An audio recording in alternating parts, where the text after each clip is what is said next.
tonight's a little different because we won't have one person talking to one person. So we're calling this a town hall. My name is Todd Stauffer. I'm the publisher of the Jackson Free Press and Boom Jackson magazine, and I will be doing some introductions. First of all, I want to say thank you to Millsaps College. As most of you can tell by now, we are at Millsaps College, and they've made the space available to us a number of times. They're also helping us film it so that we can get it out to a wider audience afterward. We also have Facebook Live going, and Josh down here from the Youth Media Project is busy making sure that we're live on Facebook. So if y'all are out there with your phones and somebody can't get to the event, they can watch it. They should be able to get to the link from the Jackson Free Press's page on Facebook. Another sponsor to note is the Solutions Journalism Network, which not only is making it possible for us to do some of this reporting through some grants that they've given to the Jackson Free Press, but they also have literally made it possible for us to bring Kai this evening down from New York and to accommodate him and to try to get in front of the Jackson audience some different ideas for how we can solve some of our problems. So what I'm going to do is I'll introduce Kai. He's got a presentation he's going to do. We're going to bring up the rest of our panel, and I'll introduce them at that time, and we'll have the discussion go forth from there. And in past one-on-ones, I've asked you to write down questions, but tonight will be a little more free-for-all. So if you've got a question, you're just going to have to say it loudly so that we can hear it on videos and everything. So our featured guest is Dr. Kai Smith. Kai was released from prison in 2002, labeled a career criminal with 6 felonies, written off by society as absolutely helpless. Kai vowed to not only change his own life, but the lives of others caught in the cycle that he was. Determined to change, Kai secured his bachelor's and his MBA from Metropolitan College in New York, an executive MPA from Rutgers University, a PHR from the Society for Human Resources Management, and a PhD in Organizational Psychology and Operations Management.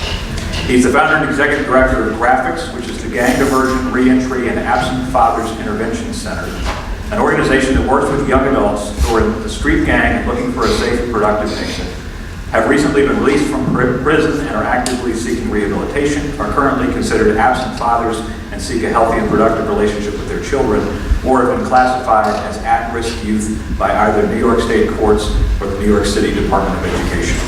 Let's bring him up to do his presentation. Please give Kai a round of applause.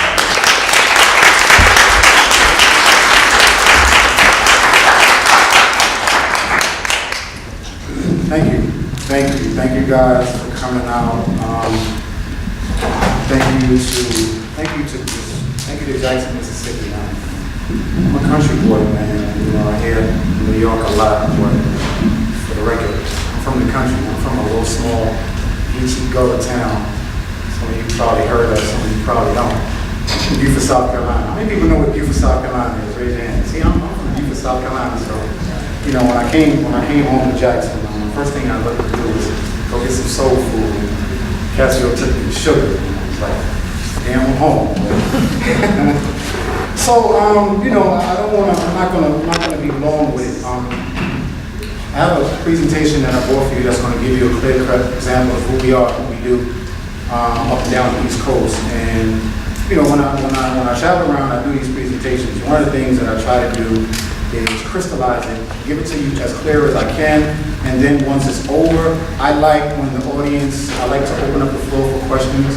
I think that when we look at learning styles, when we think about things under the auspices of learning styles, everyone in this room has a different learning style. Some individuals are process learners, some individuals can see it and pick it up. And so for me, probably what's the most important part is at the end when I open up the floor for questions so that you can ask the questions that you want so that you can get your own understanding and take your understanding back to your household or your understanding back to your community.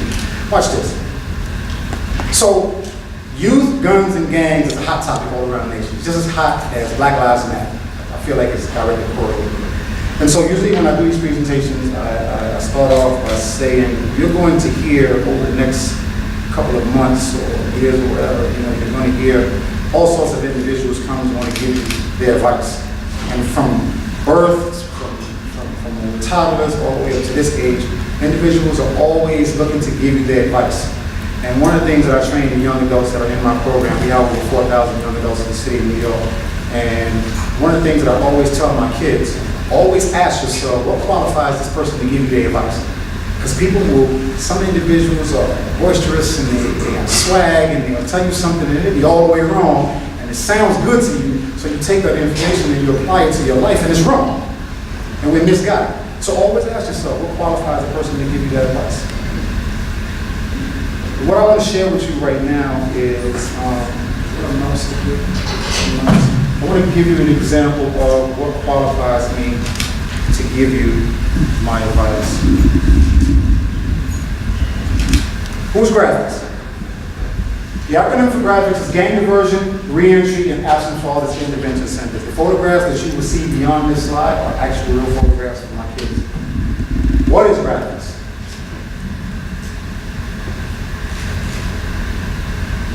From experience to learn, you choose. I'm not going to stand here and try to impose my way on you. I'm going to empower you with choice. Last week we was at prison, this week we at the college. You choose. I'm Kai Smith. I'm the founder and executive director of the graphics program. The acronym for graphics is Gang Diversion, Re-Entry, and Absent Fathers Intervention Center. The program was established in 2003. I wrote the program while I was in prison. When I was born right here in New York, and I think about my childhood, there are some dark memories directly connected to drugs, prostitution, fighting, selling drugs that early. I think I may have been in 7th grade or 8th grade and had already begun experimenting with the drug trade.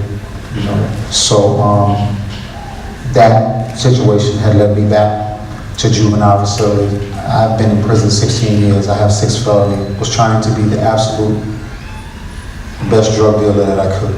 I remember the day that I sat down in my prison cell and I got the pen and I got the pad and I started writing down my thoughts and my ideas of what an effective reentry program would look like. And I thought, who better to design a reentry program than someone like myself that had been in and out of prison so many times. I know what it is to keep individuals like me out of prison. Path in the direction of a solution. I started the program. Graphics is the parent program to G-Line Apparel and to Models for Nonviolence because of my brother's death. I was home from prison maybe a year. Someone was being initiated into a street gang, shot my brother in the face 6 times and shot him in the chest 3 times. We offer gang diversion services through education and entrepreneurialism in schools.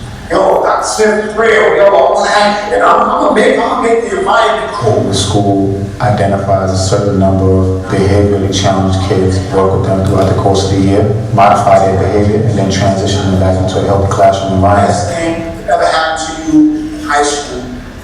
Christopher Columbus final year, we going out with a bang. I had students that would sneak off from their regular class to come to his class. He was trying to get kids in the basketball tournament, trying to take them out of the street activity, the negative street activity, to put them in something right, to show them that there's a future. Models for Nonviolence is something that's never been created before, it's never been done. So today is the dress rehearsal for Models for Nonviolence. And it's also one of the fundraisers for the graphics program.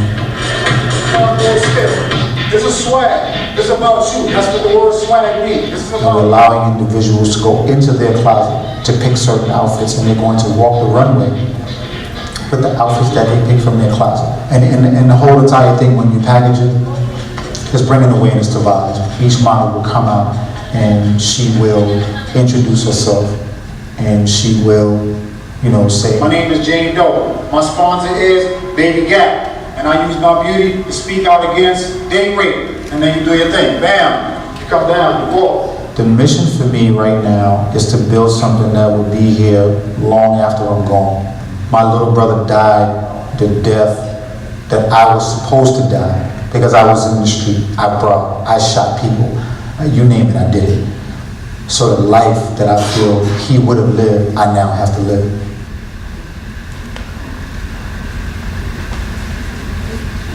Graphics is a 4-tiered intervention program that offers highly intense anti-violence and behavior modification life skill services to targeted populations throughout the greater New York area. Keep your eye on that word, target. Tier 1, schools. In our partnership with schools, we help to address the challenges of student attendance, behavior modification, violent incidents, workforce development, and staff professional development. Tier 2 is in the community. Our works in the community allow us to address gang enrollments, gun violence, offender reentry, fatherhood, youth employment, and community restoration. Tier 3 is in institutions. And our partnerships with both adult and juvenile justice facilities, we approach rehabilitation via educational workshops, life skills training, and extracurricular activities. Tier 4 is in the home. Wraparound services in a child's home and community involves mentoring and monitoring from us, in addition to partnering with and being able to make direct service referrals to additional community-based organization service providers. Targeted youth is defined to us as disconnected and or severely behavioral challenged youth and young adults between the ages of 11 to 17. Targeted adults are defined as at-risk, disconnected, and or returning men and women from the ages of 18 and up. Our mission is to decrease criminal activity, recidivism, and have some fathering by providing positive real-time alternatives for people genuinely interested in change. Keep your eyes on this word, genuinely interested in change. History shows us that a significant number of universally recognized community-based organizations, because their funds are limited, they can pour resources onto children who don't want them. Pour resources on children who do not want them. Therefore, the children who are or who want services, like my good little brother Zeke right there, children who want services fall short because we are taking so much time and energy pouring resources on kids who have already identified that they don't want them. Our vision, Graphics visualizes helping children by helping their fathers become more responsible, helping ex-offenders by providing healthy alternatives to reoffending, helping gang members by providing a safe out that will lead to a more productive life, and helping the community by changing the way that our participants think, process information, and approach situations. We visualize success through child and self-works and through transparent partnerships with those that support our people. Why are we here? Why are we here? That picture speaks volumes. That picture right there speaks volumes. Okay? A company called Votec. Did a report. I don't know if you guys have seen this, and I don't know if this is a matter of public record, but you need to see this.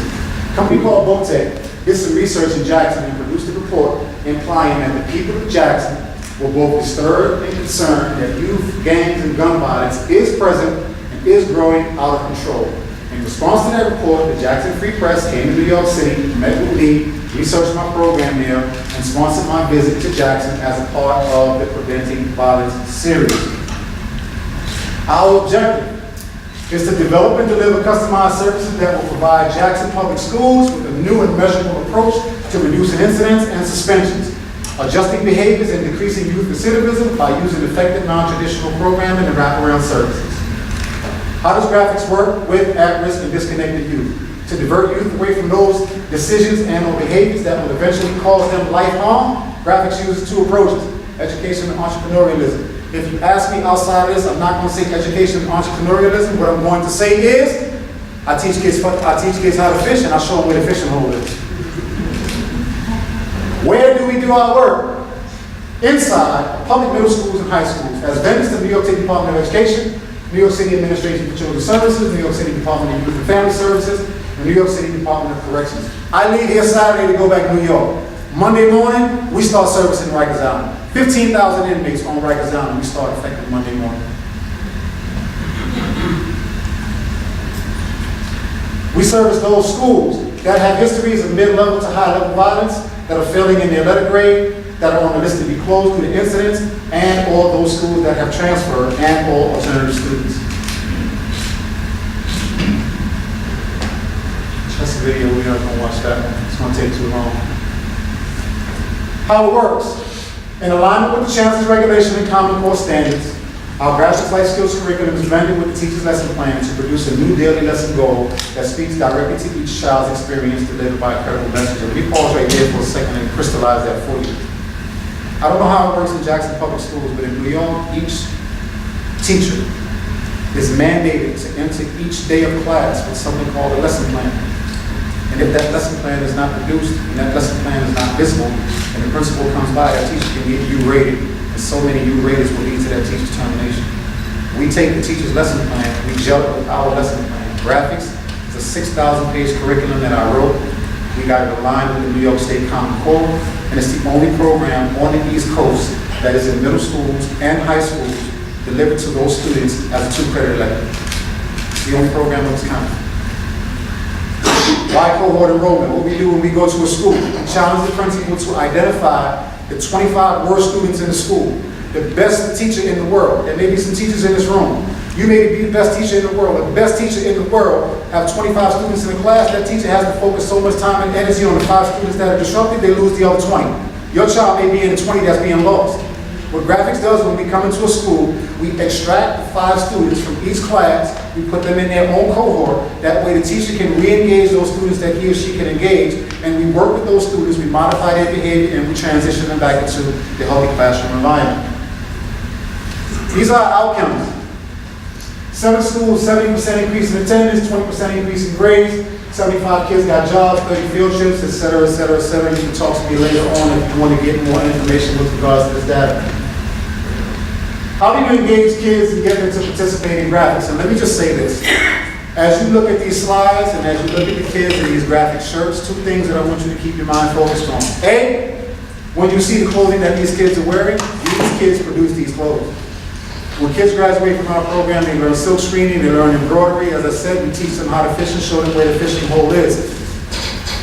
Every one of these children that you see in these pictures, please do not be fooled with their laughter, because when we approached schools, the school principal told us that these were the single absolute worst kids in the school at that time. Okay? How do we work with these kids? Step 1, service providers. Vendors that offer programs with verified, credible witnesses and a curriculum of non-traditional, tailored, evidence-based practices. Step 2, youth participation. We allow the kids to actively participate in the design of the program that will be used to help them after all it's their program. Watch this. I'm just going to be blunt with you because that's just who I am. I am tired of seeing dinosaurs sit in a room who have no clue of what's going on in the lives of these kids, coming up with solutions that they think will affect these kids or that will make these kids respond or behave better. And when it doesn't work, here is a barrel full of resources that are wasted. I think somebody named Einstein, I don't know if he's a bright guy or not, but I think he said if you continue to do the same thing looking for a different result, that's insanity. But yet, that's something that's being replicated all around the nation. It's their program.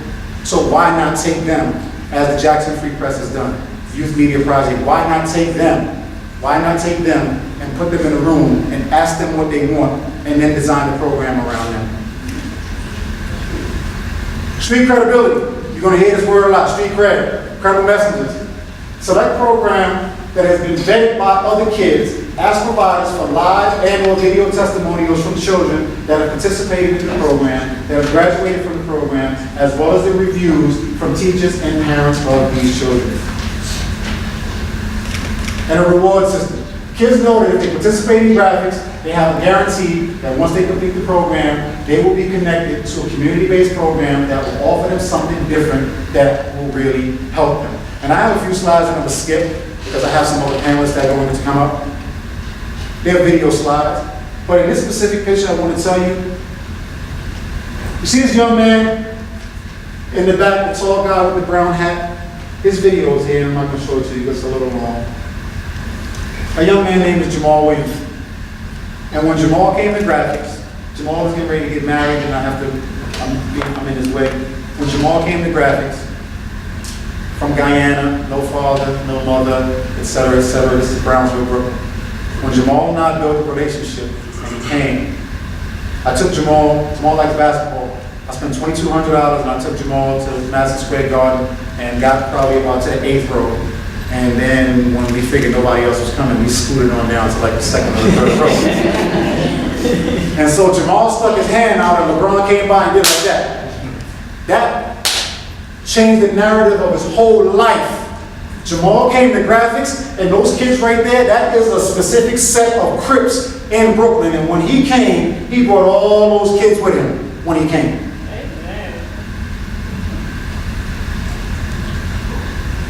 This is some of the stuff that goes on in the class. This is how our syllabus looks when it's in the class. And again, I'm going to skip forward through this because we have some other panelists, and I really, really want to open up the floor for questions and answers. Does graphics really work? As a matter of fact, let's watch one of the videos. This is Jamal.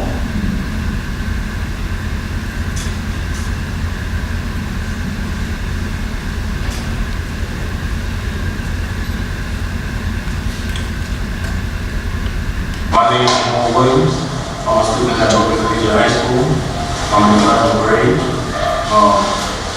I'm in the graphics program because of my attitude in school and my attendance. My opinion about the program, I think it helps because before the program I was a I was in the right, I was in the right path. And, you know, the streets was my home. And I didn't know anything. You know, Dr. Smith came in my life and he showed me, you know, a different way of life, you know. And I think every child or every kid in the hood needs this program in their life because it helps and it's a positive thing. What you're looking at right here is a student behavior report. When kids come to school, we get an evaluation, good kids, bad kids, I don't believe in that. But when we go to a school, we ask kids to assess and evaluate other kids. So we got good kids and bad kids in the school, even though I don't believe that. When we come to school, we ask the good kids to produce a one-page reaction paper based on what they feel about the bad kids. And then at the end of the year, we ask them to write another reaction paper to show how they changed. That was a progress report that came from another teacher, okay? We're gonna pass these videos. How does it look when it's actually inside of the classroom? Last video, and then we can bring up the next panelist.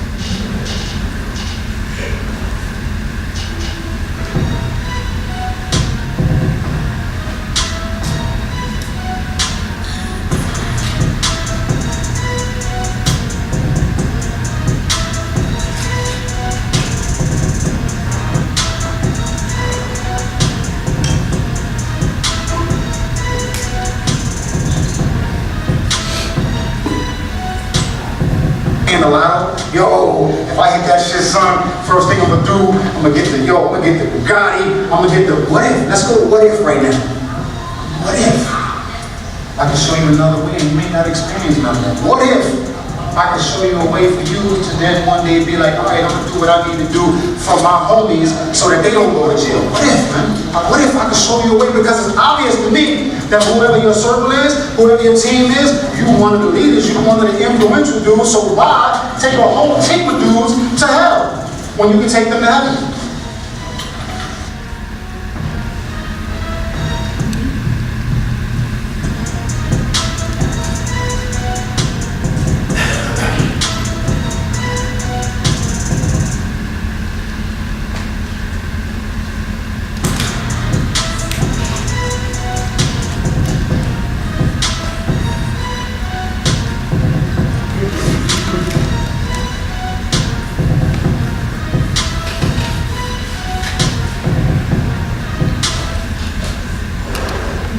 Question.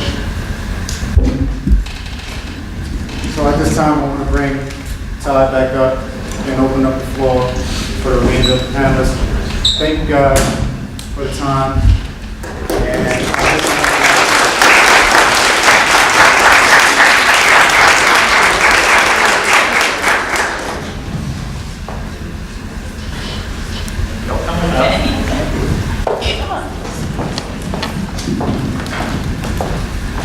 All right, so our three other panelists this evening are Maya Miller. Maya is the Deputy News Editor of the Jackson Free Press, reporting on crime, race, and other issues. She recently returned from New York, where she is a Juvenile Justice Fellow with the John Jay College of Criminal Justice. Donna Ladd, we know well, is the Editor-in-Chief of the Jackson Free Press. She is a W.K. Kellogg Foundation Fellow focusing on youth and media. She's also a John Jay College Preventing Violence Fellowship, and is part of, or has been instrumental in getting us the Solutions Journalism Network grants that we've used for this. And then Cassio Batteast has a bachelor's degree from Tougaloo College and master's from Jackson State University. He's a W.K. Kellogg Foundation Leadership Fellow in the Mississippi cohort and project director for Man Up, a multi-level intervention project based out of Tougaloo College that aims to improve outcomes for young men and boys of color in Mississippi by removing barriers and creating long-term support through policy and system change. So we will let our journalists start asking questions of the art of the panelists. Should I jump there? I am a journalist. Hey, thank you guys for coming to this. The idea here is to really just get everybody thinking and talking and thinking about what role you can play in preventing violence in Jackson. Welcome, John Knight. Glad to have you. Just in time for the Q&A.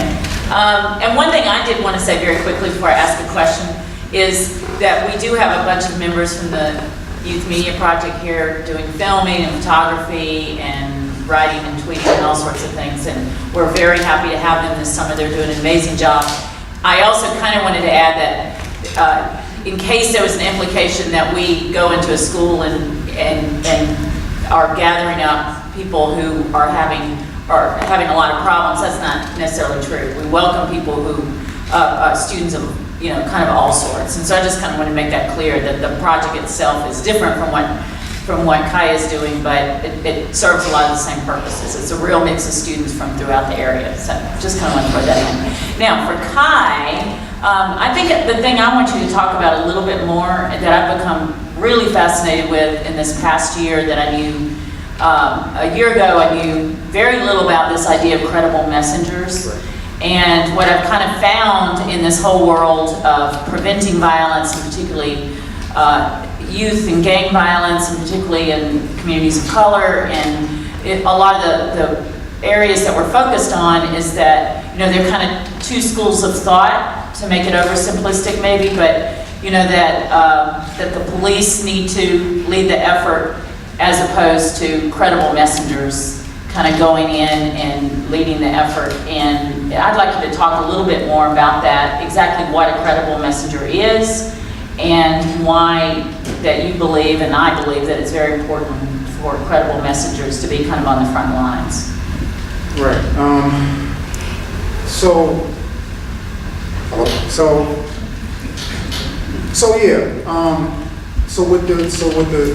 what's going on in youth and gangs and gun violence right now? There is a rash of grants and other funding available for programs that would hire credible messengers. The pros and cons of credible messengers are this. History is always told by the person that survived. And when you think about the credible messenger, the challenge with that is this. Again, you may have individuals who control the purse strings of a budget and may have the ability to provide the funding or the resources that can come into the community that can most definitely help those African American and Hispanic young men that are caught up in the system in this capacity. When you read the RFP, when you read the grant, it will say English, and I can't quote it verbatim, but it will say English that sounds like this.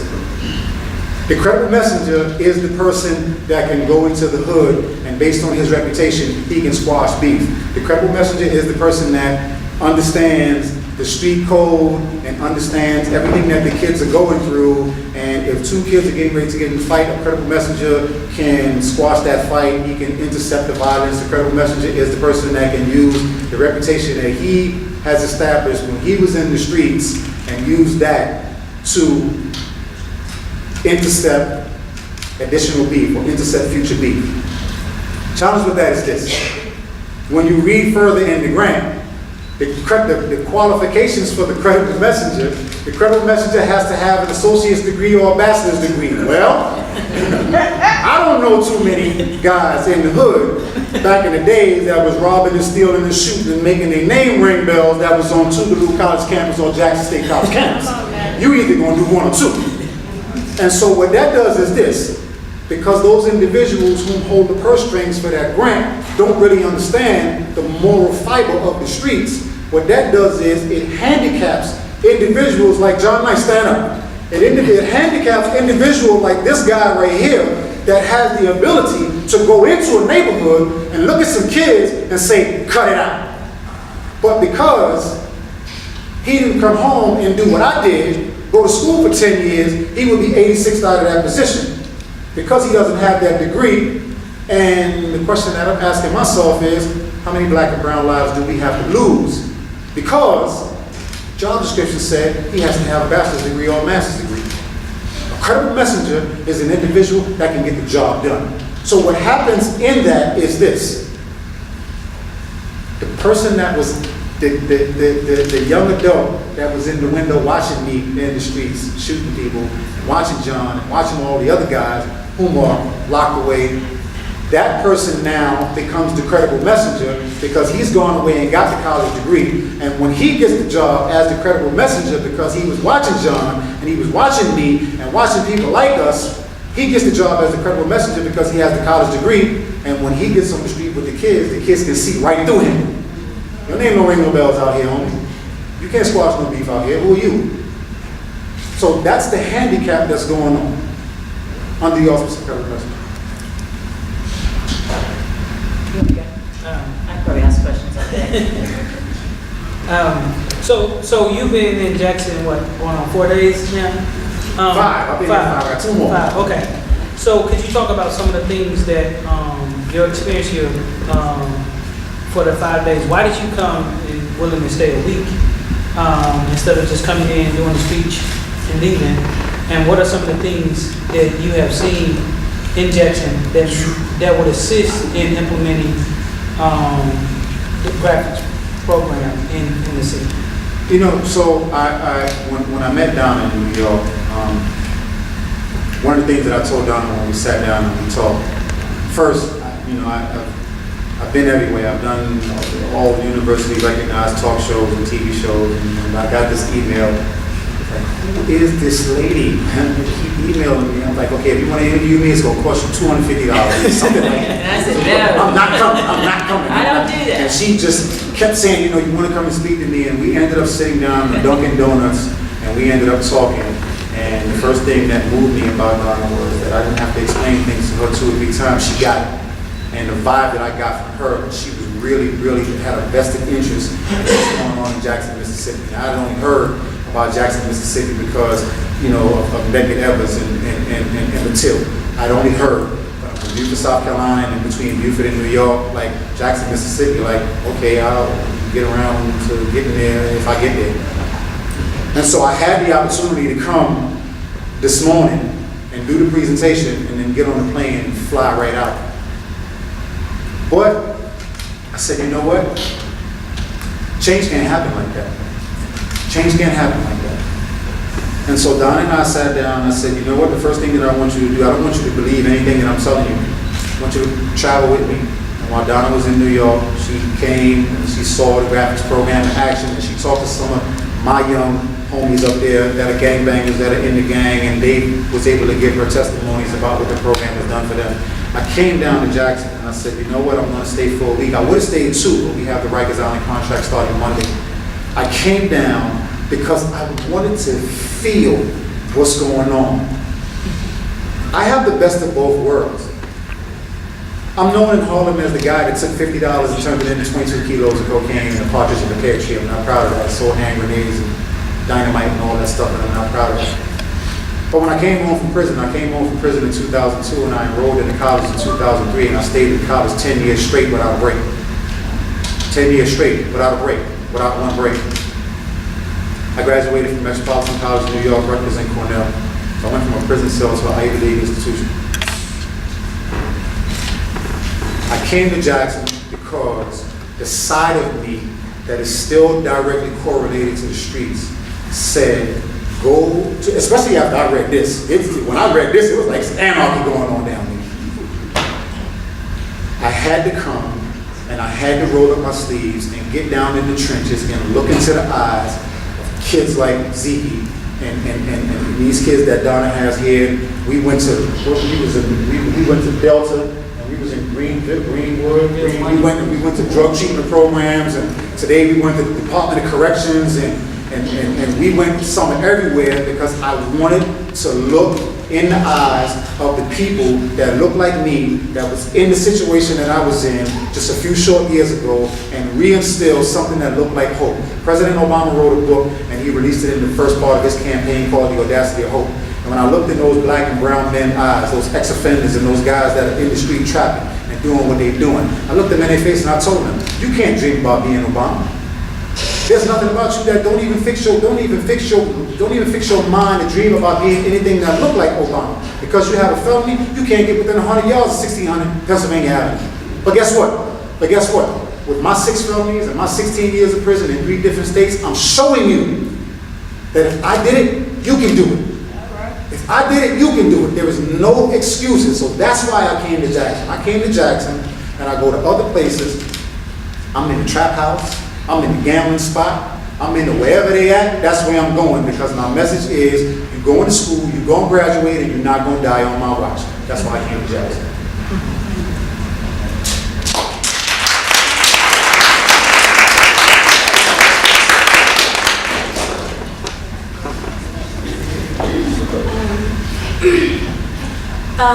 So as you know, like a lot of my reporting focuses on juvenile justice and like things that we can do to better help our kids. And it's a proven fact that about 2 million kids are locked up every year for, you know, I think 2/3 of them are done because are locked up because of status offenses, which are things that are like, you know, maybe like shoplifting or you know, skipping school.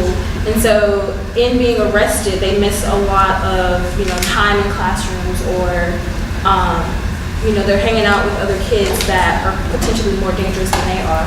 And so I was wondering, like, what do you think would be a better option for, you know, a kid who may not have been as violent until put in a place with, you know, kids who are. Because you have a program that's after school, and you have the programs that are, you know, giving them things to do with their free time. But what about the kids that are picked up? Like, what do we do to get them? I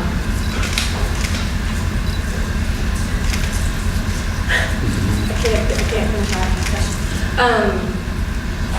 You know, what can we do that to make sure that these kids are not being locked up for petty? Right, so, and I think I kind of understand the question. See, first and foremost, you can't, I don't think that there's very much that we can do to prevent a child from being locked up, because a young adult can be walking down the street doing anything that kids from the hood do. It's at the discretion of the police officer whether he wants to lock this child up or not, or whether he wants to harass this child or not.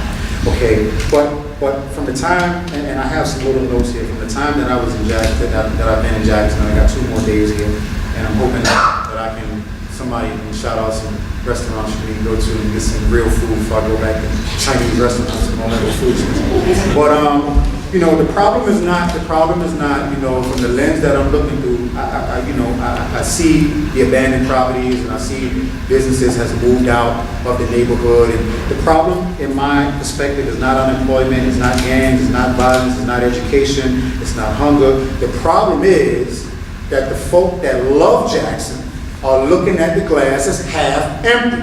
Walter Hawkins' family wrote a song called Be Thankful. The folk that love Jackson, the folk that have left Jackson, let them go. But the folk that are here in this room, and the people that are in Jackson that love Jackson, need to look at the glass as half full. And everybody in this room, first, everybody in this room need to provide some support around that dude right there, because I'm getting on the plane and I'm going home. This dude is here. He's here. Straight like that. Straight like that. John is here. Cassio is here. I'm going to be back and forth on the plane because I fell in love for the time that I was here. These brothers are here. Look at the glass as half full, and as you are looking at the glass as half full, how about doing something like this? How about accepting the responsibility of a black or brown child that look like you, that's not of your bloodline? Because see, everybody will get out in the street and go to war for theirs. But what happened to the village concept? What happened to take a village? What happened to being in the house before streetlights came on? What happened to... My program worked with these kids for 2 reasons. A, we ain't scared of them. We ain't scared of them. And B, we do for these kids what we wanted somebody to do for us when we were their age. That's it. So if everybody in this room, especially if the data in this thing right here is true, we're talking about 225 kids according to them. If everybody in this room decide that they want to provide a tad bit of support to one of these broken and disconnected or disadvantaged kids in Jackson, Mississippi, you will see change looking like next week. Look at the glass as half full. I don't like the word community policing. I don't like the word because it's so great. But watch this. Watch this. And yeah, you heard it from me, because this is the way I talk when I'm in the city. When a kid gets shot in the neighborhood, somebody in that hood know where that dude is hiding at that shot that kid. Somebody in the hood know where the gun's at. Somebody in the hood know where the trap house at. Somebody, we know. So let's act like we know. We don't have to put law enforcement in our business. Call that dude right there. He'd be glad to come. Call his brother right here. They'll be glad to come. But they're not going to come to help you if you're not trying to help yourself. I want to add something to that question. Some of the things that we talked about there, some of the changes when it comes to the young people that may not be violent but still have some issues, may get suspended or expelled from school. One thing that we have to do, and with my project, we work with 3 different school districts, and we're looking at changing certain policies in the school district that prevent young people from being expelled or suspended. For example, we have a zero tolerance policy, right? We say, okay, we should have 0, but this is the thing, we have 0 tolerance for the people who need all the tolerance in the world, right? We have 0 tolerance for young people, but young people in a position, so 0 tolerance look like this. If you bring a sharp pencil to school or a knife to school, you have the same consequences, right? So if I stab someone with a pencil, or if I shoot someone, guess what? It's the same consequences. And also in some of our policies, we have disrespect as a suspendable expense, right? And we know disrespect, the line is, so with me, if I'm in the classroom, I'm a young teacher. Disrespect to me looks totally different from an elder, right? So I think some of the policies that we have in the school system, and even in the community, we have to look at those policies and we have to redesign those policies that it fits the young people that we want. And so we say that another part of that is we have a lot of young people who's coming to school hungry, who's coming to school who don't have their parents at home. And so we have young people, if I'm hungry, there's nothing that a teacher can tell me while I'm in that class. Because all my concern is, look, woman, you don't hear my stomach? Think about it, you'd have been at work. How many of us have been at work? Adults, right? And it's 1 o'clock, we haven't eaten lunch yet. And the one thing that we say, I wish somebody would say something to me right now. Right? So imagine a child coming to school at 6. So some of our kids, we also got to understand, some of our kids are leaving their home at 6 o'clock in the morning. And being at school all day, and let's be honest, how many of y'all have went to the school during lunchtime to eat lunch with your child, and you looked at the lunch and you said, I'm not going to eat that? Right? So some of our children are not eating. So there are some things that's going on before they even get to the school that cause our young people to be in situations where they are angry. And so we have to look at some policies that are set aside in our school and in our community that automatically pushes, particularly young men and boys of color, into the detention center, to be around those other violent young people that necessarily, those young people who never been in the community that is violent. Let me just add one thing, especially to Maya's point about these low-level offenses sending kids into the criminal justice system. It's really important to understand that the research is just, at this point, it's irrefutable that the more times that a young person has contact with the criminal justice system, the more likely they are to commit a worse crime. And after everything we're doing this year on this Preventing Violence series, if we could just get that through the heads of most of our community, I think we would be better off, because we've got all of this kind of hysteria and fear about crime, and And I get it. I mean, we all, you know, we fear crime, but the point is, if we're supporting the kinds of policies, particularly with lower level offenses, right? The kinds of policies that are actually going to get kids sent into these systems and into juvenile detention and all these other things, and then they're going to come out more likely to commit worse crime, then that's not very smart. And even if all we care about is the safety of the community, instead of these 225, give or take, you know, young people. And I happen to care about those young people, and one of my goals in this is that I think that we have to really think about what Kai talks about with wraparound services, that we can actually get to a lot of young people before they get into something worse, with something other than police intervention. But that we've got to all put our heads together to figure out how to not have holes in that net, and to decide that we really, like you're talking about, the glass has got to be half full. We're not a huge city. I mean, it's a relatively low number of young people that are at risk of the worst crime. So let's do something about that. So one of the things I want to challenge y'all when you get into your comments or your questions is what is it you can contribute to that, to those ideas? Yeah, Go ahead. let me share this, right? Let me say this. From the perspective of someone that has been on both sides of the line, incarceration is not the answer. Let me say that again. Incarceration is not the solution. It's not the answer.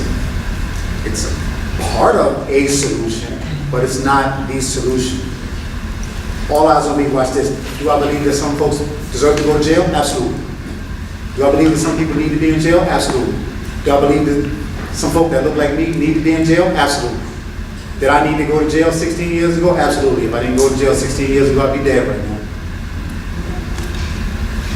The solution, I feel like, graphic service is a little more than 4,000 kids.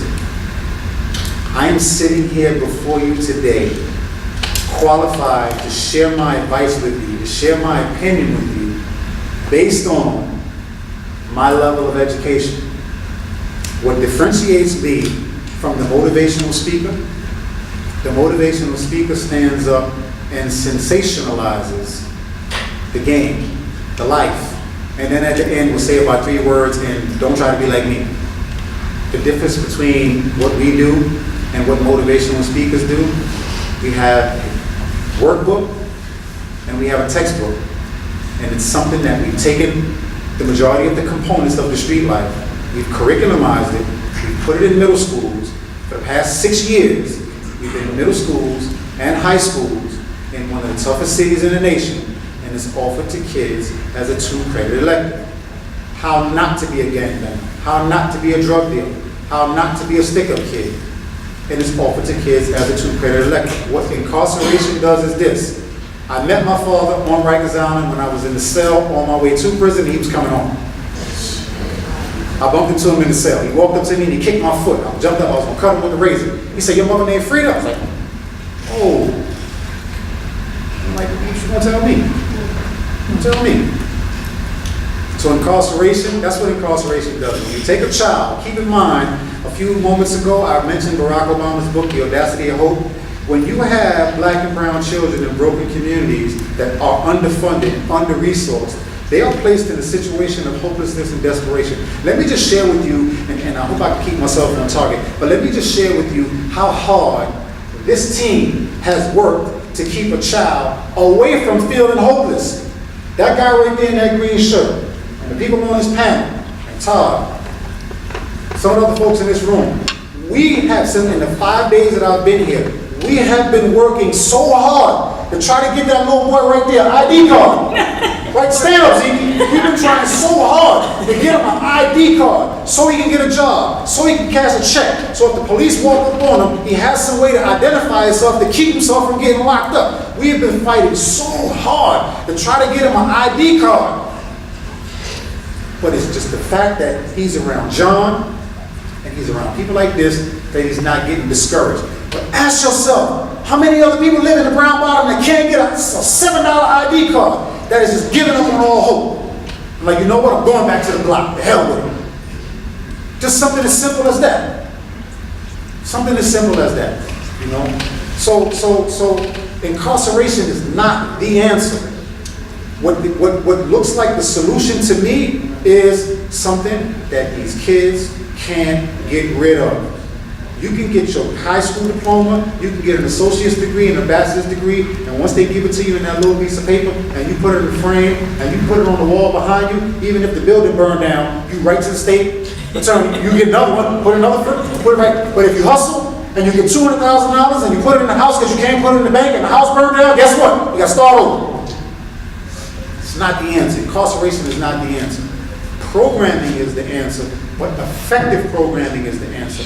If communities are going to take your tax dollars,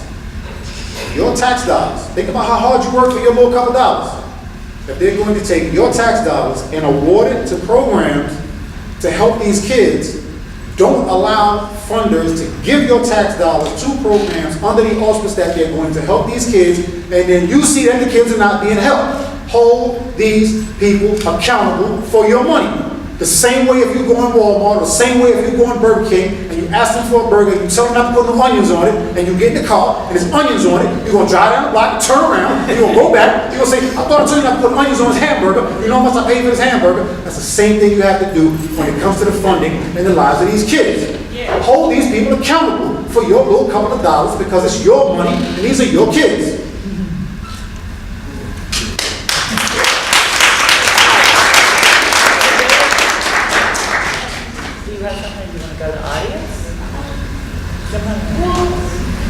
My biggest concern, one of my questions was, in changing policies and in implementing new programs and new strategies to keeping kids out of the system, how are we going to overcome that like inherent distrust in police officers and judges? Good question. You know, like, because, you know, how are we going to deal with that? Very good question. So watch this, right? I noticed something in the 5 days that I've been in Jackson. I think if not the first incident that started the whole Black Lives Matter campaign, I know Eric Garner's situation played a significant role in it, and that's New York. And so with the recent incidents that have just occurred, and it popped off when I was on the way coming down here. You know the one thing that I noticed about Jackson? Jackson, Mississippi in general. When Mississippi people look at the Black Lives Matter campaign and you see 1,000 people laying in the street and protesting and doing all this other stuff, in my mind, I was saying Mississippi people need to be the first on the line, because what blacks and Hispanics have been experiencing across the country, it seems like Mississippi been experiencing that for the last 50, 60, 70 years, but that's not the case. Because I don't see 1,000 people outside laying in the street. I don't see that. So Mississippi has the opportunity to put something in place that can be replicated around the nation. Okay? When it comes to police officers and kids that look like me, a lot of folk in this room that look like me, they ain't gonna like what I'm getting ready to say, but I don't care. I'll fight all y'all. Just stand upstairs and I'll fight all y'all. One at a time. Watch this. One at a time. One at a time. Watch this. So look, watch this, man. Watch this. People that look like me in this room, watch this, and I hope somebody asks this question. Watch this. Why is it that we have this irresistible compulsion to be tough? Why is it that when law enforcement walk up to us, we have this irresistible compulsion to be tough? That is not the time to be tough. How many situations do we have to see? And I'm not even talking about a Caucasian officer killing a black. I'm not even talking, we're talking about law enforcement in general. We're talking about people in general. Why is it that we have this irresistible compulsion to be tough? Kids that look like me are standing on the street corner. I got you, John. Kids like me are standing on the street corner, and it's like, okay, when the police come, yo, here they go again, man. Yo, why you always bothering us? Why you always messing with us? Somebody in that group has to mouth off. But guess why they bothering you? I was one of those dudes. Guess why they bothering us? Because every day when they ride by, they see you doing a whole bunch of nothing, standing there doing a whole bunch of nothing. I have something called Dr. Kai's 15 keys, 15 steps to social and professional empowerment for young adults. And a couple of steps in that says, how about find something to do with your time? Young adults are in this room. When I coach my kids, I tell my kids, like John tell his kids, when I go in the house, you go in the house. When you wake up in the morning, you ain't got nothing to do, let's sit down and find you something to do. You don't have nothing to do, kids wake up every day and they go to youth media project. You don't have nothing to do, there's all kinds of folks in this room right now that have a job. Find you some place to go volunteer.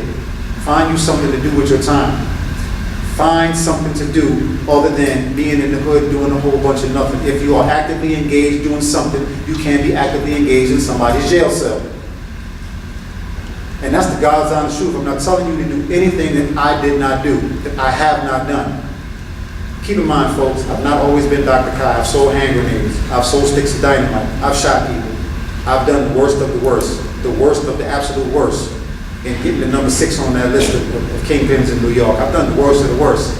But in this transition right here, and it may not be for everybody, but in this transition right here, guess what? The first thing that I decided not to do, was remove myself off of the general description of the person that committed the crime.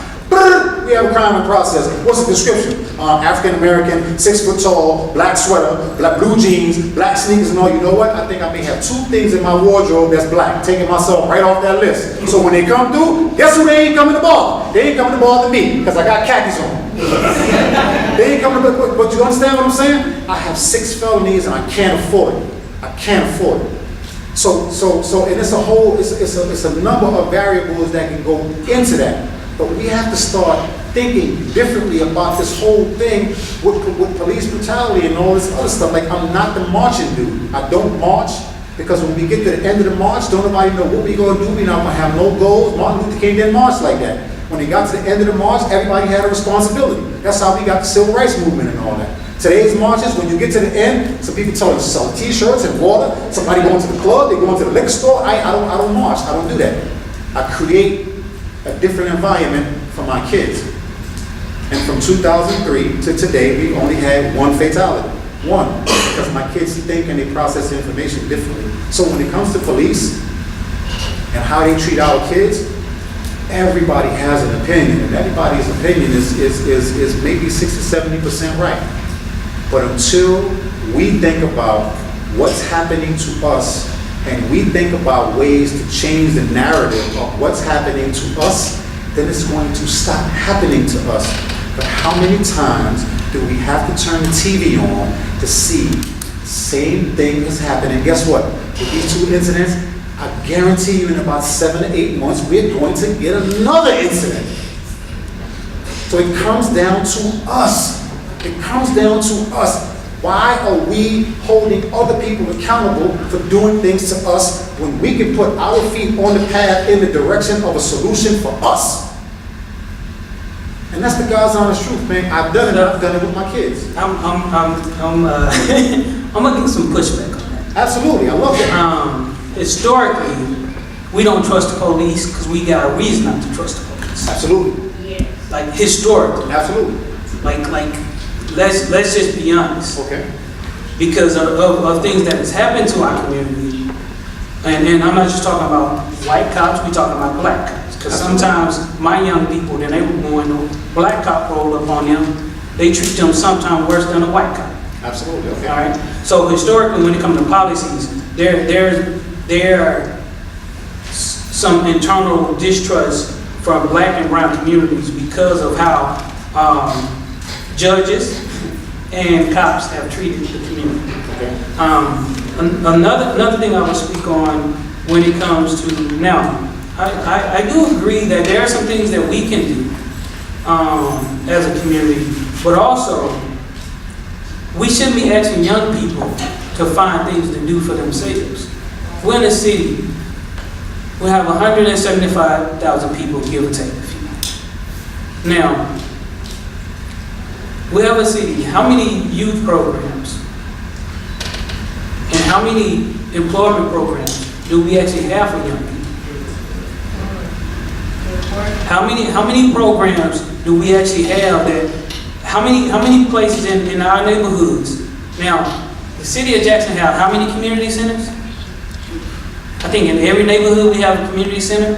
But when I ride by those community centers, mayor, city councilmen, there's no programs going on. So even if we got young, so what we got going on in Jackson is that even if young people want to find something to do, they can't.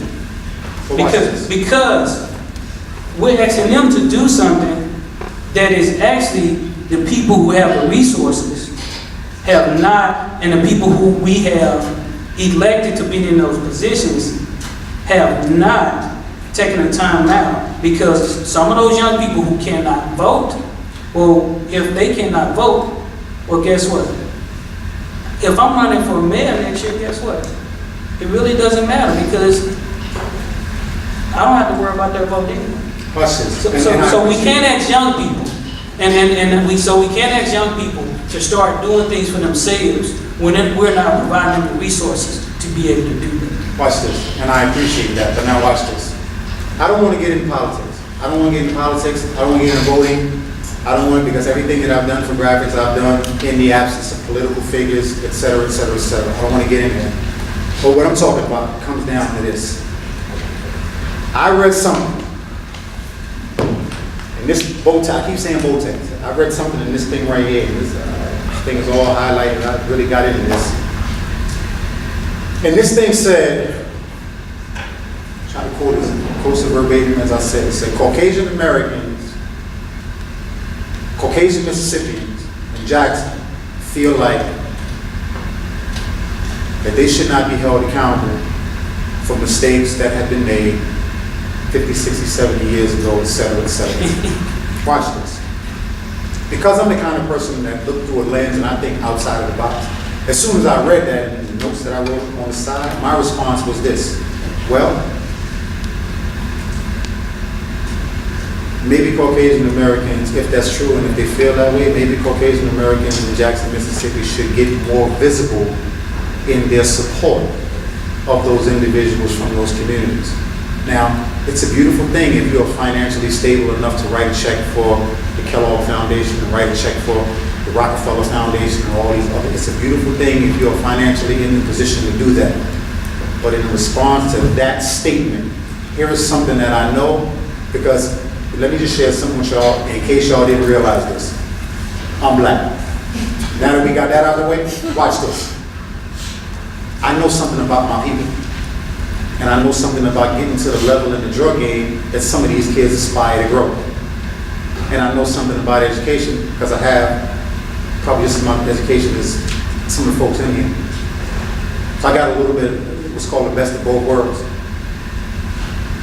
If we're talking about, and I met with some people from the school board, and I met with some pretty interesting folks since I've been here. And let me draw a picture for you.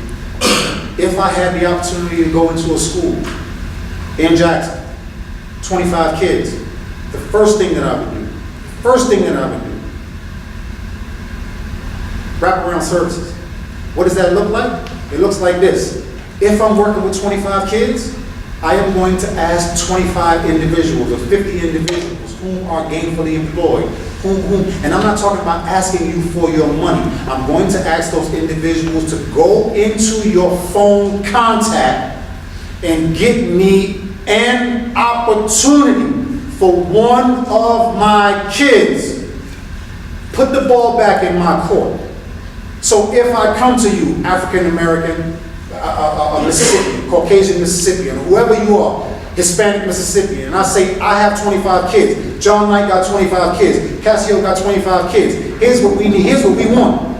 Because I understand, it's community centers, and when you push, elected officials don't go, there's no funding there, and all this other, I've heard all of the excuses in the world. I'm talking about getting on the ground and doing some stuff and eliminating as many excuses as we can. Because at the end of the day, the more we come up with excuses, the more kids that look like me are dead on the street with their brains on the sidewalk. I'm trying to avoid that. So if I can get 25 or 30 individuals whom have jobs, whom are in positions of authority, do me a favor. I need 25 internship opportunities. I need 25 opportunities for me to take back to my kids. So now I can say to one of my kids, y'all got to excuse me, look here, man. I bust my behind to get this opportunity for you, man. These people are going to let you come and you're going to volunteer there 2 days a week. I need you to go because I've seen that dude right there do it. I've seen him do it. I've seen him do it. I've seen this guy do it. I'm going to get, here's this opportunity.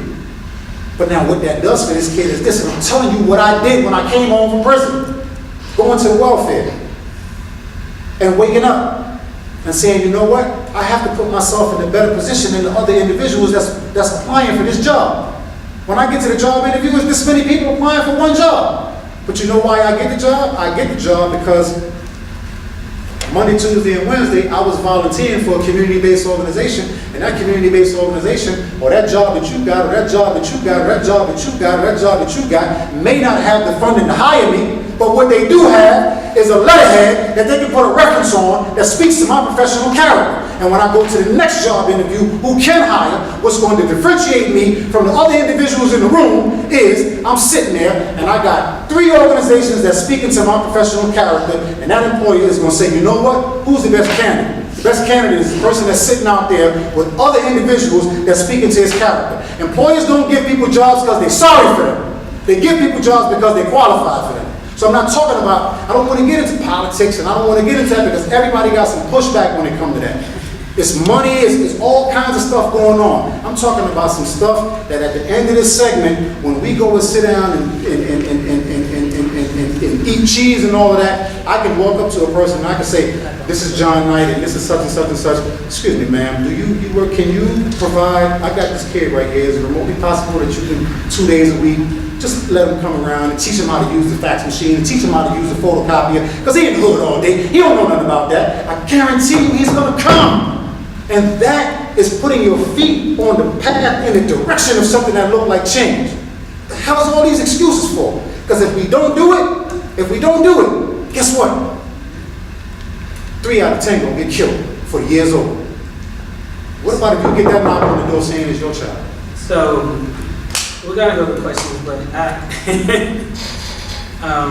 have a lot to say, but we're gonna open the floor up for questions. Yes. Thank you so much Yes, ma'am. for sharing. I'm the director of an organization called Arts Classicals, a West Jackson organization with the sole purpose of giving our young people an alternative to violence through the arts. Yes, ma'am.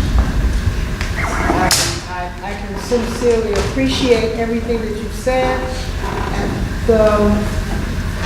And our community, the rules and regulations and laws have been made around normal human development.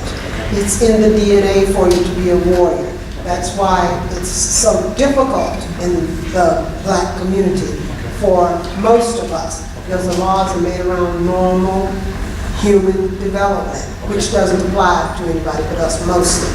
And I would like for you to expound on, well, identity. That's one thing that I think should be at the top of the list when it comes to dealing with our community. Most of us have no knowledge of who we are. We have hair down to here. That's not ours. So, and like it has been said, that if you can always tell what a community is about by what the women are doing. So we have real issues in our community. Lack of sleep. We need 8 to 10 hours of sleep. Too much television. Basic things. And for young people, iron deficiency, poor nutrition. When you're iron deficient, naturally you're going to make very poor decisions. That's incorporated with what? Puberty. They're normal. Our boys and girls are normal. And to bristle up at the police is not so abnormal for people in that, young people in that type of situation. So please expound on that, on what you are when you're in exposure is definitely the best thing in the world, and along with understanding. Exposure is definitely wonderful. And I'm one of these children that you're talking about in an indirect and a direct way. Okay.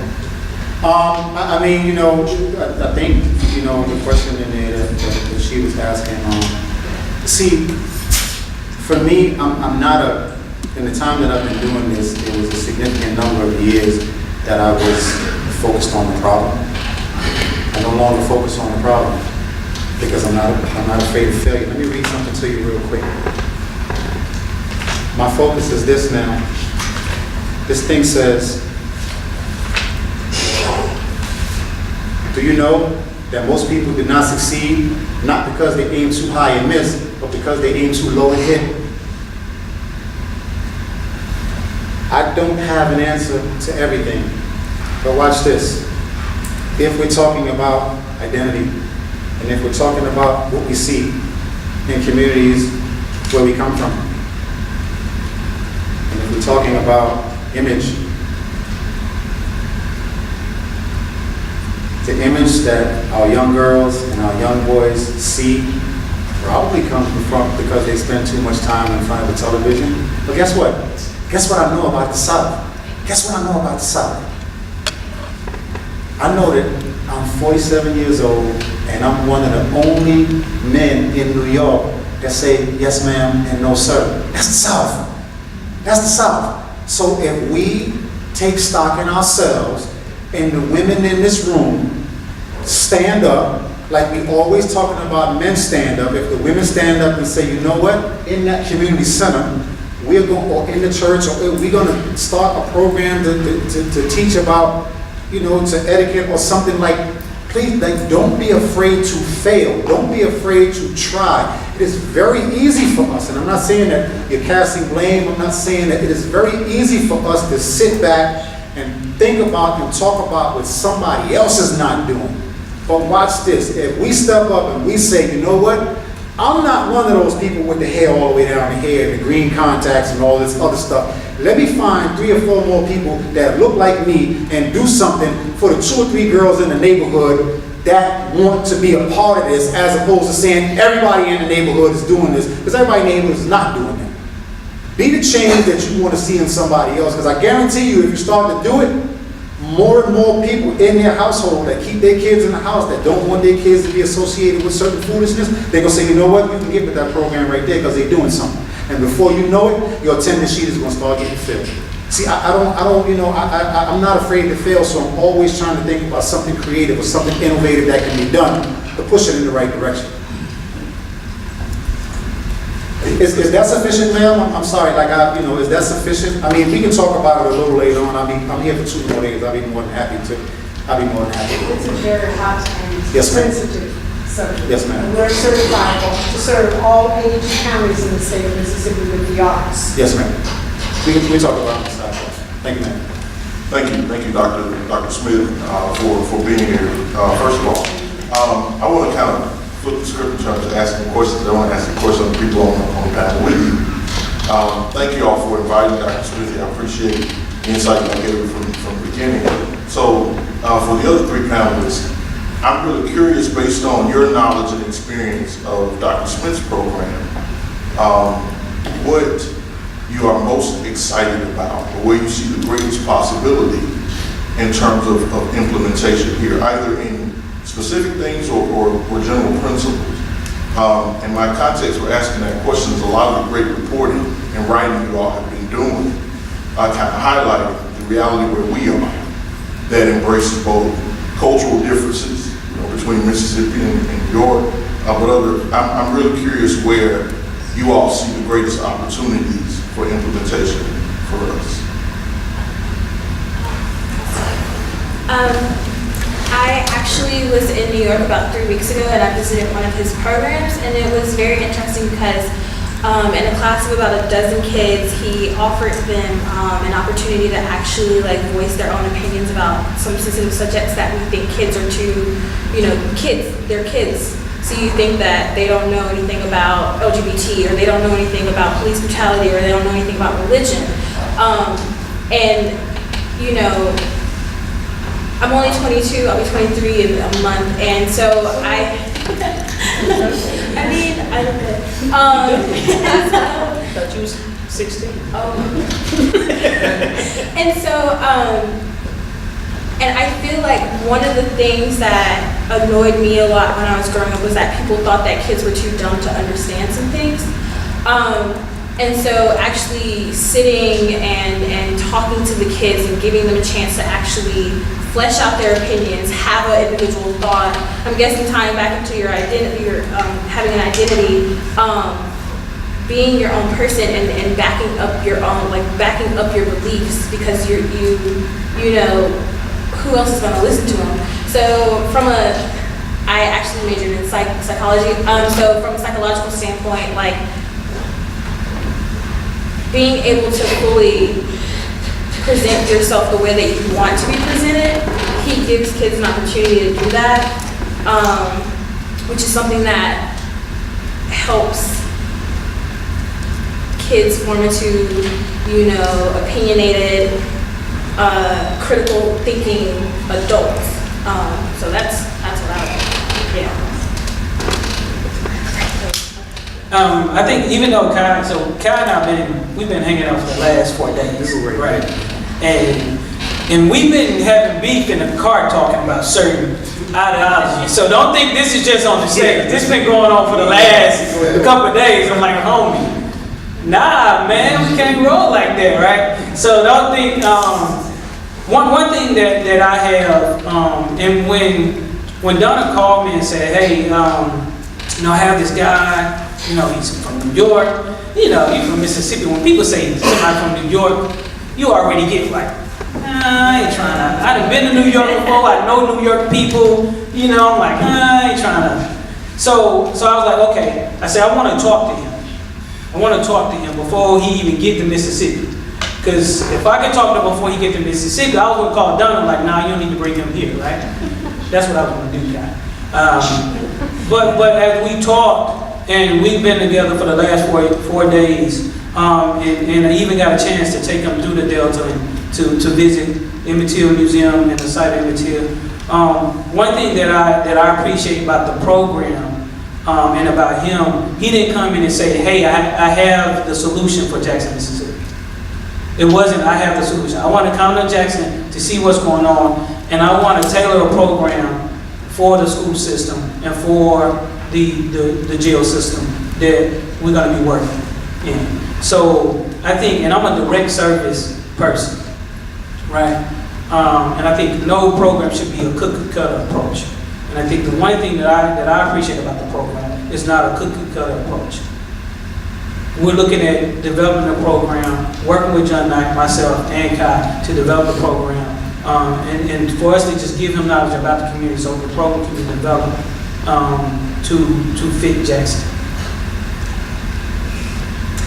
I should probably say that I first of all, I haven't endorsed his program, and you know, because I'm a journalist, and so just to kind of make that clear, I met Kai because he was on a list of people who were in what's called an Operation Ceasefire, and I've written some about that without going into it, but it's essentially a policing thing where they threaten, they bring in young men that they believe are maybe connected to a crime coming up, and they threaten them, and then they supposedly offer them services. Sometimes they're more stick than carrot. Anyway, so I knew that Kai was on that list, and so I reached out to him, as well as some other people, when I was in New York a few weeks ago as part of this project. And so I went to see Kai, and I was really intent on meeting one of the young people who were in that call-in, as they call it, to see what that experience is like. So that's kind of the backstory. Well, he invited me to go to this place in Queens, in an area I'd never been, and it was great. But to meet some young men, particularly one of the young men who had been in this call-in, because I really wanted to talk to him about that, turned into a whole day of hanging out out there and being around a lot of young men who were in this kind of alternative juvenile detention program that's nothing like we think of juvenile detention here. And, you know, I had a lot of conversations with Kai, and really the reason I wanted to bring him here to speak is because I really liked his energy. And I like this idea that the glass is half full, because I think in Mississippi, we forget that. And there are all kinds of reasons for that, right? But, you know, when I told Kai about the BOTAC report, and again, whether or not it's incredibly motivational to read this report, to me. There's some people who don't like what's in it, but that's it's still motivational. And they talk about 225, they come up with, young people in JPS who are at the highest risk of committing violent crime. That tracks with the study, with the research around the country, that it's actually a very small percentage in any community. Right, and they tend to commit a lot of crimes over and over again. When I said to Guy that there are 225, he's like, I deal with 225 in a day. And so what I'm saying here is that what I want to see happen is that people believe that we can help those 225. And I want to find everybody who believes that and get them around the table and figure out how we do that. Because what I've observed through the reporting and other things is that a whole lot of people give up on the 225. They're trying to help the younger ones, they're trying to help the older ones, they're trying to help the kids who aren't as in bad of a situation, haven't been arrested multiple times, and all those other things, and the cycle continues. Right? So what I liked about what I saw there, and this one young man, when I finally met him, just blew me away, and I really hope that Sean gets to come down here at some point and be sitting up here with us, because he's incredible. And he was arrested for armed robbery in, I think, November. So he's in it, right? But that we can, you don't have to agree with everything Kai, I don't agree with everything Kai says, and he and I, push back on each other and all this stuff, but that's kind of where it's at, right? Yeah.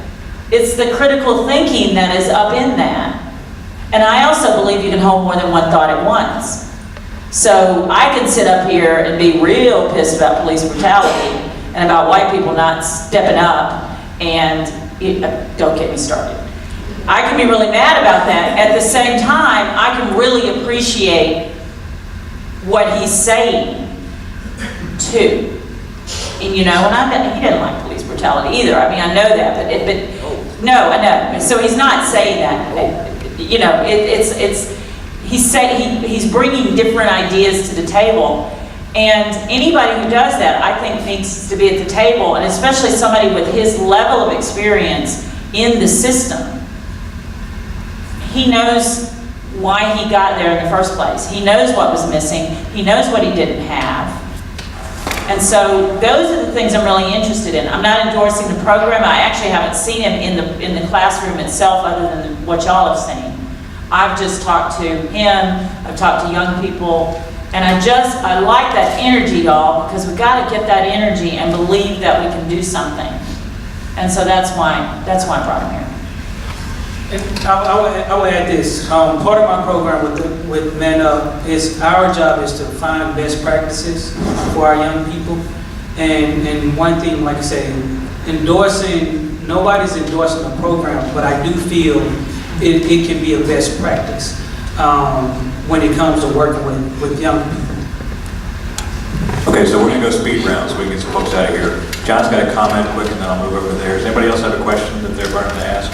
Okay, we'll get you out of here in a minute. We'll ask one more question. Well, Kai, me and you can kick Cassio, to me, the situation we have here in Jackson is totally different. Wait. Tell them who you are and what you do. Tell them who you are and what you do. For real. Tell them who you are and what you do. I'm John Knight. I'm the director of Jackson Cares Incorporated, and also the founder of the Undivided Peace Movement. I'm from West Jackson, Washington Dictionary. And Lizika is one of my proteges that I be with and helping and everything. But what I want to tell you guys is that the situation here in Jackson, it's not something that's so hard to handle or so gone that Jackson just over with. It's just not enough people care, man. Okay. You understand what I'm saying? Okay. I'm a 3-time convicted felon. Been in prison 3 times. My son, 17 years old, a basketball star, great kid. haven't smoked weed, haven't stole cars, haven't done anything. He had all the choices, all the chances to make those bad choices while I was gone to prison those 3 times. When my wife held him down, she taught him the same culture that a woman like we're speaking of, ma'am, supposed to. Now her hair is long down to her back, but she is a true black Nubian queen. This lady right here, Miss Tasha Knight, and she has taught me how to be the man that I am today, not the system. Because the system didn't do nothing to teach me how to be a smoother criminal. Because they don't have rehabilitation programs in there. Absolutely. You took it upon yourself to get in there and master the art of prison life, and to come home and master the art of being in prison and come back to give back. And that's what I try so hard to do here in the city of Jackson. But a lot of people look at the way I'm built, the way I'm dressed, the tattoos, the slang I talk, but that's how I get to people like Zeke that used to be homeless a couple months ago. And people walk and ride right past him and don't care. That's a kid. That's somebody's child. And we do that too much and too often here in Jackson. Not just the Caucasian people, because to be honest with you, it's more Caucasian people here in Jackson that ride than our own people, because they feel like that ain't got nothing to do with me. That ain't my child. That ain't nothing to do. You know, if we got too many excuses to not to care about each other. And if we can get everybody in here to tell 2, 3 people to start caring and really want to help and get out. I don't ask nobody for no money. I don't ask the city, I don't ask nobody for nothing. What I do for them boys and my neighbors, about 11 of them, I do it out of my pocket. Me and a couple more of my homeboys from my hood that care. And that's what we need, people that care, man. And the police here, they need to find a training course for them, for people skills. See, that's the problem with our system here. Soon as they see little Zeke, because his pants might not be up to his neighbor, he's not a 90-year-old man. I don't wear my pants up like that. They stereotype us and they jump out and grab these kids, or jump out with their guns. Of course, they're going to get aggressive. I do it, and I'm 39 years old, and I know I ain't doing nothing wrong. You know, they can pull you over for your license and insurance and talk crazy to you. Fight this, fight that. And we have been so oppressed, not by the white people. Y'all ain't got nothing to do with 400 years. Y'all have, yeah. None of y'all ain't. None of the ones I take to church at. You know what I'm saying? But we've been oppressed by our own people, man. Our own kind, the ones that sit behind the desk. See, like y'all, I'm not talking about y'all, but people that sit behind the desk that always make the statistics and go through and say who gonna be this and who not. They're the ones that oppress us. Because they don't believe in us themselves. Because they just forgot who they are and where they came from. See, we got to get back to knowing who we are, who we originally were, as man and woman, black, brown, white, whatever color you are, we all the same people. We all have the same cause on earth, to live happily amongst each other. But if we shun each other all the time and look for the problems, or he's an ex-felon, he's an ex-drug lord, he's an ex-gang, so what? My hood loved me. The murderer walked through and asked questions about me, and they all told him good feedback. I haven't heard back from him. I guess he thought he was going to hear something bad. You know what I'm saying? But when you really have the connection with your neighborhood, like Brother Kai and myself, all we need is good, God-fearing people like y'all to back us. Any money that's given to non-profit organizations or to certain organizations, it should be handled. You should just know you gave it to the kids. See, when we do jobs, somebody will give us some money, give it to them boys. You ain't gotta give it to me. Give it to my wife. She ain't going to jail. So she ain't gonna misappropriate no funds. You know what I'm saying? But we have to learn to listen to people at times. Sometimes all I have to do is listen to some of the kids and I still, I'll stop by. I was in my son's practice and a guy called me on the phone. I cut his practice shop because he said he had some young guys that call themselves from gangs. I let him sit in so he could listen to me talk to me. And I asked him, what you be? What kind of gangster are you? What kind of violence? They didn't know anything, bro. One of them let some more boys trick him and beat him up. Tell him you ain't this no more, and he never was. And I was telling him, and they all play football, they all play sports, and it really touched my heart. You know what I'm saying? I told the dude, get all their days, like their mama, wherever they give my number. And those are gonna be some more guys that I'm gonna be dealing with. You know, because that's what I do. I go out, I don't wait till nobody come find me. So I'm going out to the detention center and my son, he did this. I want to catch them before they get there. You know what I'm saying? I don't go, I ain't never been here. I got lots, I've been trying to find this since 545. And I'm from Jackson. I've been all around, ex-security guards, you know, because I have never been the type of person that was allowed in Millsap from the eyes of society, if y'all understand what I'm saying. You know what I'm saying? So, don't look at people, how they look or how they dress, and think that they're ignorant. I think that that's a common dog. That's how they look at me because of my tattoos. But I'm an athlete, so that's why I got my tattoos. All my tattoos, they come from prison. That's what people think. A young lady seen me one that told me, you look like you fresh out of prison. I was assaulted. I really was, you know, like, how they look, you know what I'm saying? So I ain't gonna hold the mic too long because I can talk all day. So, would y'all come back if we have John back and have him up here? Okay, we'll do that. So real quick, before we move to the next question, I want to do something real quick. So for folks here in Jackson, Mississippi, when I leave here, I want you guys to put some support around John, and I want you guys to put some support around Cassio, and it's gonna start with me. It's gonna start with me. So what I did was, I came down here and I bought 85 t-shirts that say graphics undivided. That's John's program. So I need you guys to put some support on John and his kids. I started the ball rolling, man. I'm gonna need for you guys to help John with those kids, because some of these kids really need some people like John in their lives. Okay, two more. All right. Good evening. Brother Smith, yes, I've had the opportunity to talk to you on the phone. Yes, sir. Donna linked us together in an email. She actually spoke of you. Donna, we were at a dinner gathering months and months ago when she was speaking of you. So, Shokwe Antar, pleasure to meet you. Yes, sir. Thank you, John, for your words. I'd like to say this. First of all, what I appreciate is having a discussion concerning holistic solutions to crime. We far too often get into discussions of crime and how we address that, and it's, you know, we need more police. We need more police. It's, you know, about morale and all of those things, and those things have impact, right?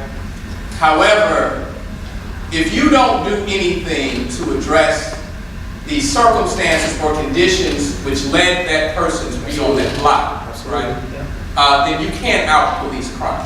Right? You can't out-police crime. And so what y'all are talking about are holistic solutions, programmatic solutions to how we address crime.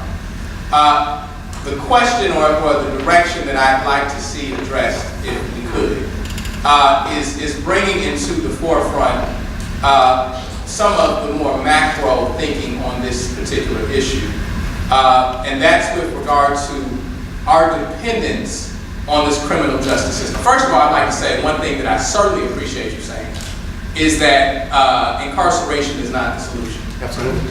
I'm going to give you a statistic that if you just thought about it, it makes all the sense in the world, right? We have more police in this country than any country in the world. We have more people incarcerated than any country in the world, yet we have more crime than any country in the world. So if incarceration was the solution, we'd have the lowest crime rates in the world, right? So let's think about that, right? The problem that we now fall into is that as we've seen different industries fail in this country, we've seen the auto industry take its decline. We've seen, you know, all kinds of industries going up, the banking industry go up and down, right? We've grown to be far too dependent on the criminal justice system. They say crime doesn't pay, but crime pays very well. Right? Look at all of the people who are employed by crime. Yes. You have the lawyers, right? You have the judges, right? Yeah. You have the police. You have more police today than we've ever seen in history. You have your city police. You have your county police. You have your state police. You have your federal police. You have your secret police. You have your secret police who watch the secret police, right? Right? And so if crime were to stop tomorrow, our economy would crash, right? And so we have to think about that dependence, because one of the fundamental elements to keep that system running is the over-criminalization of society. That's what deals with, that's how we get into the effects of that system is the tension that grows between police and the community, right? Is because we're over-policing, over-criminalizing, we're creating that tension because we're dependent upon it. We have jails that literally have quotas. They have 90% quotas in order to get their funding. They have to have people in there. They have to have those bodies, right? And so we have to address that, and I think we have to not only, and I agree with the solutions in terms of the programmatic solutions and how we address these kids when we meet them and head on, right? But we have to push back at the systemic issues as well, right? Because if we don't do that, then they'll find another avenue to get our children in that same system.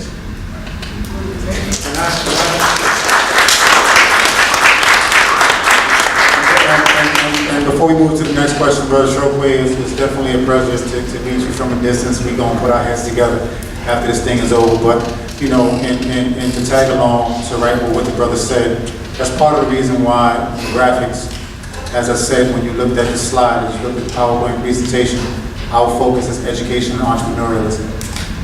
Education and entrepreneurialism. Education is the only thing that we are a society of people that have this tremendous lack of appreciation for education.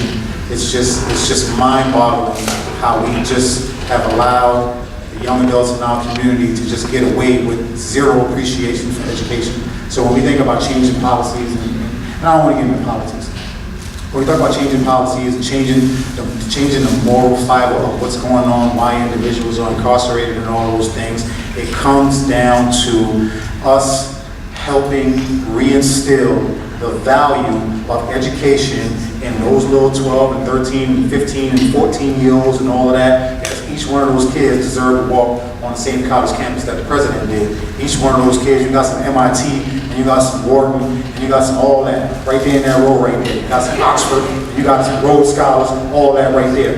But if we, and I'm going to say this, and some folks ain't going to like it, but it's my personal belief that if a child like them cannot be whoever they want to be, it's at the fault of one of us rusty-ass adults. Because if we got together and we pushed them the way that we're supposed to push them, each one of them would travel the world and they would see some stuff. But somebody please help me understand why we have babies like this that have never been out in their community. But some of us have traveled around the world. I mean, we can go on and on with this, but right now the focus is them. So a lack of appreciation for education, and we have a number of different variables that can be directly correlated to that. You know, but you know, I agree with you, and change needs to start right now. Hello, and thank you for coming to discuss, you know, a very important topic today. I am Valerie. I think names mean something. A dream, smart with 2 T's, and short. So I have a couple of questions for you, mainly about the topic. But before I ask the questions, what I want to say is I think that our young people model what they see us and they model how we act. So what I mean is that we as the adults are so concerned with our own self-preservation and that we are modeling that to the young adults who then when the police or whomever, teachers or whatever, they are just practicing self-preservation. They are practicing, you know, trying to find their confidence. It's just sometimes in the wrong way or the wrong place. But we model the same behavior. I think part of the problem, particularly in Mississippi, or in Jackson, I shouldn't say the whole Mississippi, is that the adults are so concerned with self-preservation as the adults that we have lost track. We absolutely don't see the kids. Wow. We really don't. Wow. I ran for governor last year. I can tell you, we don't see the kids. Wow. Okay. Yeah. We are, you hear us talk about things that have to do with the kids, but like Cassio says, we don't see the kids. Wow. We're too busy fighting amongst each other, talking about money, where's the funding, who's the money. We don't see the kids. And whether that's because of the distrust, and we're still trying to survive, but we don't. We have that's a problem to me. I think part of the reason your program works is because you do see the kids, because you do care, because you are there, and because you meet them where they are.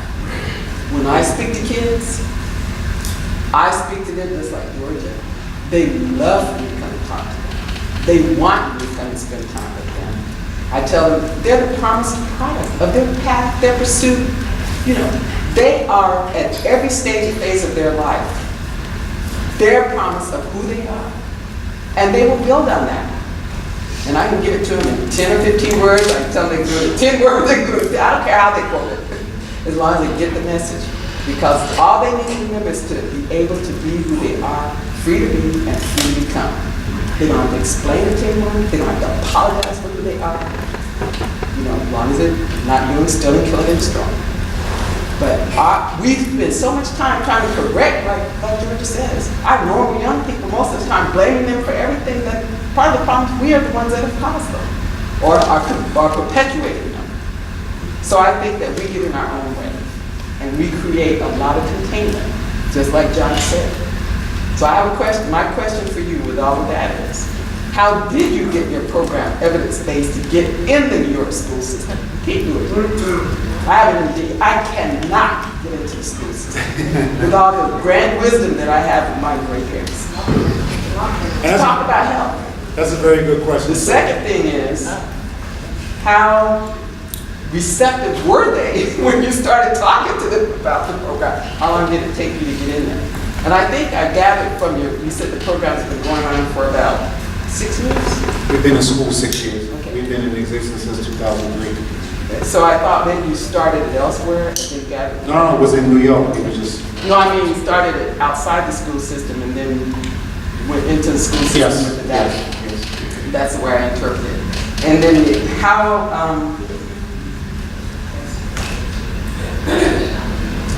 who did you go to? Like the Department of Education, the individual school, the individual principals, you know, how did you get that done? You can't do it here.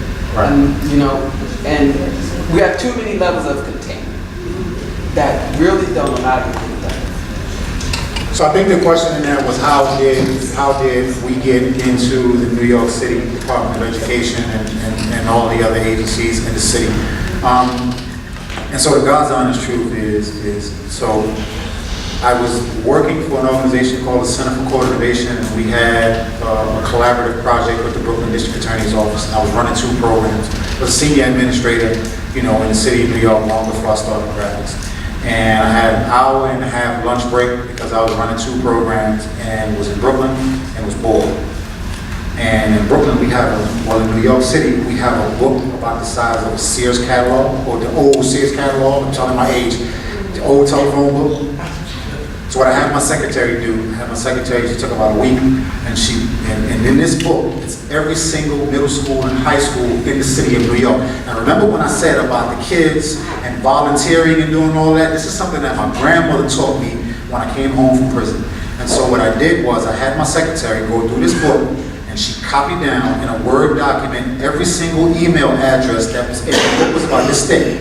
Every single email address that was in that book. And I had her, when she finished it, I had her every day, I typed up a paragraph.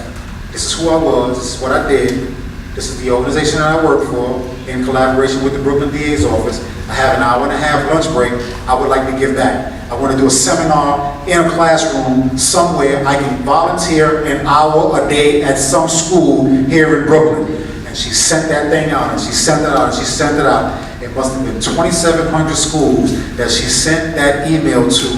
One school responded, Brooklyn Collegiate High School, 216, up in the front of Brooklyn where the DA's office was at. And I would leave the office, and I would walk up to the school, and I would spend an hour. It was the 9th period of the day, and I did the 9th period in that class with those kids. I never intended on having a program in the schools. That happened by accident. I was looking to give back to the kids in a controlled environment, and the school was the spot. The principal gave me the opportunity. It wasn't until one of the kids from the class went home and told his mother about the program.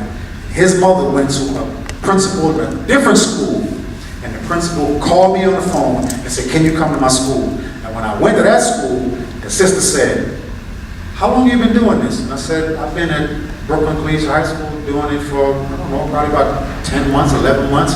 She said, "They pay you for this?" I was like, "No, I just go and do it." She said, "Do you know you get paid for this?" I said, "You paid for it?" Like, school, you get paid for it. Like, And that sister walked me through the whole process. How to get it, how to get it in line with the system and everything. She walked me through the A to Z. She walked me through the whole process. And then when that occurred, because I was dealing with this specific population, things just started to happen, and we started to, produce the results. Our data comes from the Chancellor's database. So, see, when you're dealing with these kids, when you're dealing with the population of kids that we deal with, we go into schools and we deal with the kids that everybody's scared of. So our data is cut and paste. I mean, our data is irrefutable. It's either you come to school or you're not. So if a kid has been suspended or a kid is not coming to school 70% of the time, by the time the school year is over, if that attendance has gone from he's not in school 70% of the time until he's in school 100% of the time, who did that? Because for the last couple of years before we got there, he never was coming to school. Incidents are down. It's irrefutable that the data shows incidents are down because all the kids that are wreaking havoc in the school are with us. You can't refute that data. And so as time went on, people just started to recognize that we were who we were. And then, of course, once you do something like that, this person is going to, it'll be and not even senior administrators, it'll be a case manager from here that knows a program director from there, that knows a principal from there, and the ball just kept rolling, and many years later, we contracted to Rikers Island now. That's how we did it. That's it, right? I've never been able to do that walk down and summarize thing I wanted to do. Walking around my microphone. Let's thank Donna Ladd, Cassio Batteast, Maya Miller.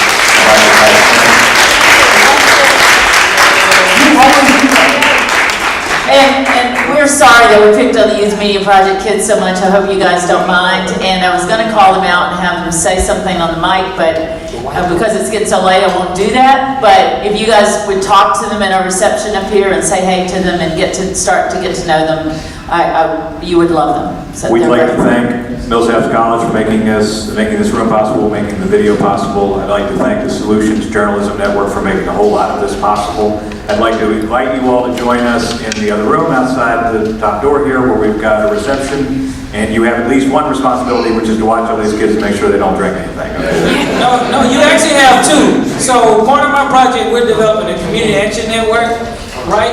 Outside in front of the papers, if you have an organization that you're looking at, want to look at changing policies or looking at doing some community work around young men and boys of color, put your name down, email address, and I'll continue because we working with Jackson Public Schools. So, and if you want to just continue to get information on the work that we're doing, please give me your contact. Thank you guys.